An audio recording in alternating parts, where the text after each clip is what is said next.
मुरादाबाद के कल की पीठाधीश्वर आचार्य प्रमोद कृष्णम एक निजी कार्यक्रम में मुरादाबाद पहुंचे, जहां उन्होंने औरंगजेब की कब्र को लेकर चल रहे विवाद पर कहा कि भारत और सनातन संस्कृति में कब्रें तोड़ने की परंपरा नहीं रही है। उन्होंने इसे तालिबान और बांग्लादेश की प्रवृत्ति बताया और कहा कि सनातन धर्म दुश्मनों के बनने के बाद भी सम्मान देता है। उन्होंने राहुल गांधी पर निशाना साधते हुए कहा कि उद्धव ठाकरे पर राहुल गांधी का नकारात्मक प्रभाव है और संजय राउत के साथ मिलकर वे देश के विभाजन की साजिश रच रहे हैं। वहीं पौराणिक तीर्थ नगरी संभल पर बोलते हुए उन्होंने कहा कि भगवान कल्कि के अवतार की भूमि है और वहां पहले से ही चमत्कारिक संकेत दिखने लगे हैं।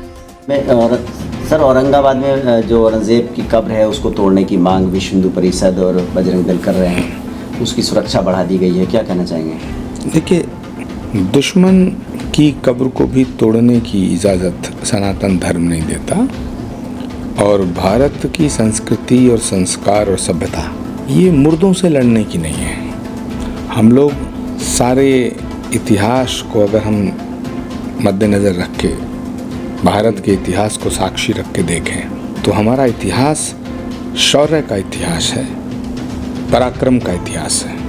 महाराणा प्रताप, छत्रपति शिवाजी, गुरु गोविंद सिंह जी महाराज, हमने कभी सनातन के और भारत की संस्कृति और सभ्यता से समझौता नहीं किया।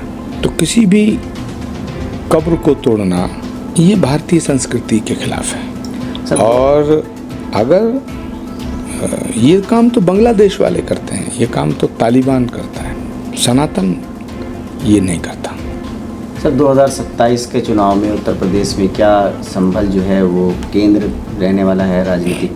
देखिए, संभल एक बहुत पौराणिक स्थान है, धार्मिक नज़रिए से और ऐतिहासिक दृष्टिकोण से बहुत इम्पोर्टेंट स्थान है। संभल में भगवान कल्कि का अवतार होगा। कल्कि भगवान जहाँ अवतार लेंगे वहाँ श्री कल्कि धाम का निर्माण हो रहा है। श्री कल्कि धाम की आधारशिला रखने खुद भारत के प्रधानमंत्री जी आए थे। तो जहाँ भगवान का अवतार होगा तो अवतार से पहले के कुछ चमत्कार दिखाई दे रहे हैं। अब वो जहाँ भगवान का अवतार होता है उसका असर तो हर तरफ पड़ता है।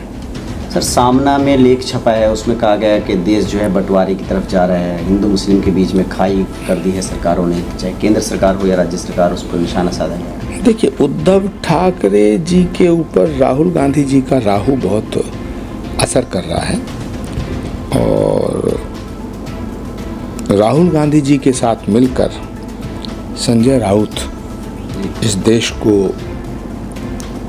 इस देश में एक और पाकिस्तान बनाने की साजिश कर रहे हैं।